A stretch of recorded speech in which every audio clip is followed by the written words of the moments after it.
Regardons le Cameroun tel qu'il se présente. Il faut toujours commencer par le commencement, comme on dit. Avant Oumyobé, vous savez qu'il y a eu d'autres. Avant Oumyobé, c'était la période française, pour ainsi dire. Vous avez eu Douala Mangabel, qui a eu aussi son rêve brisé. Avant Douala Mangabel, vous avez parlé de mon grand-père, Locke Priso. Mais avant lui, il y en a eu d'autres. Et je vous ai apporté ce soir la charte de Kouroukan Fouga, c'est-à-dire du royaume manding. La charte, vous voyez ici, en combien? 44 articles. Et j'invite tous nos politologues à un peu d'humilité quand ils nous font de la science sur les constitutions françaises, américaines, etc. Et ignorent. C'est pour dire quoi? C'est pour dire que longtemps avant, au Moyen-Âge, 1236. Donc pratiquement la constitution, si vous voulez, du royaume manding de 1236. Est-ce qu'on enseigne ça dans nos universités? Est-ce que dans nos départements de sciences politiques et sciences juridiques, on enseigne ce genre de choses? C'est pour cela que j'ai dit, avant donc de parler de Oumyobé, il faut aller aux origines. Quand on vous a coupé de vous-même, quand on vous a coupé de votre héritage intellectuel et scientifique, et on veut maintenant, n'est-ce pas, vous rendre esclave de la pensée des autres, comme vous, si vous n'aviez jamais inventé de penser vous-même. C'est grave. Alors, Prince Coumba-Ndombé III, je lis dans cet ouvrage. Vous voyez, est-ce qu'on a déjà vu ça? Et ça, on peut produire ça même pour, disons, les royaumes camerounais. C'est où? Dans nos universités. Je fais ce travail-là. Mais combien de professeurs est-ce qu'ils le font? Professeur, j'avais justement cette question en travers de la gorge quand j'entrais dans ce studio. Pourquoi, selon vous, ces connaissances ne sont pas aujourd'hui diffusées dans nos... C'est dangereux. Il ne faut pas savoir qui vous êtes. Et nous payons des impôts pour que nos écoles et universités fonctionnent, pour que nous ne sachions pas qui nous sommes.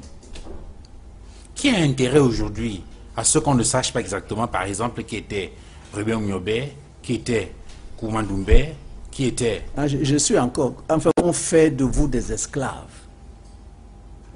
Et c'est pour cela que quand je m'adresse aux Européens, aux Américains, je leur dis ça suffit.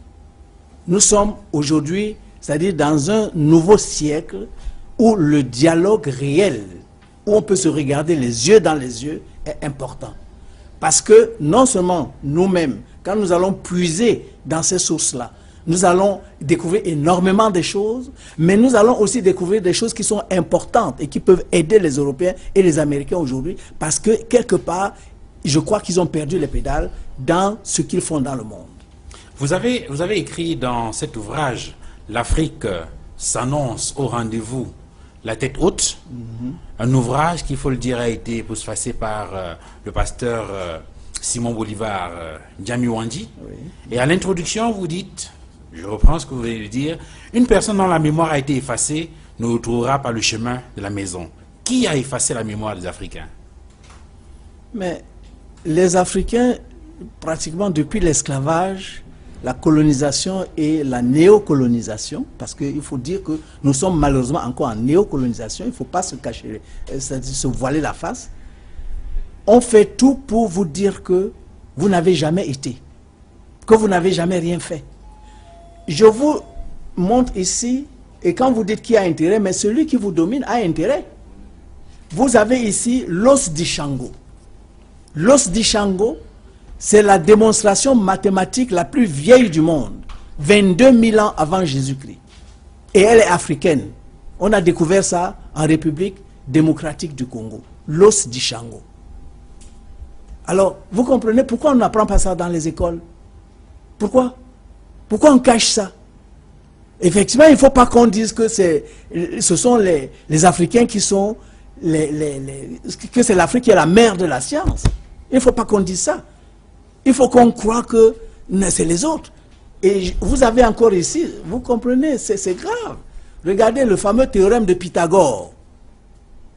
Le fameux théorème de Pythagore, n'est-ce pas, que nous apprenons tous à l'école.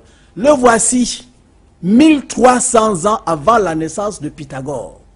En Égypte. En Égypte africaine, en Égypte noire, pas Égypte arabe. Donc ça suffit la falsification.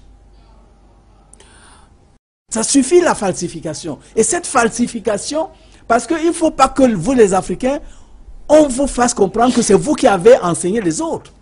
Pythagore est venu apprendre en Afrique. Mais bon, ça je crois que maintenant, je crois que pas tout le monde, mais beaucoup de gens le savent déjà. Mais je vous ai montré l'os d'Ishango tout à l'heure. Avant l'Égypte, 22 000 ans avant Jésus-Christ, c'est bien avant l'Égypte. L'Égypte, c'est peut-être il y a 5 000 ans. Et nous faisions déjà cette démonstration mathématique. Et les autres sont venus apprendre et ont copié. Et maintenant, mais quand l'enfant va à l'école, à Douala, à Yaoundé, à Garoua, etc., pour lui, la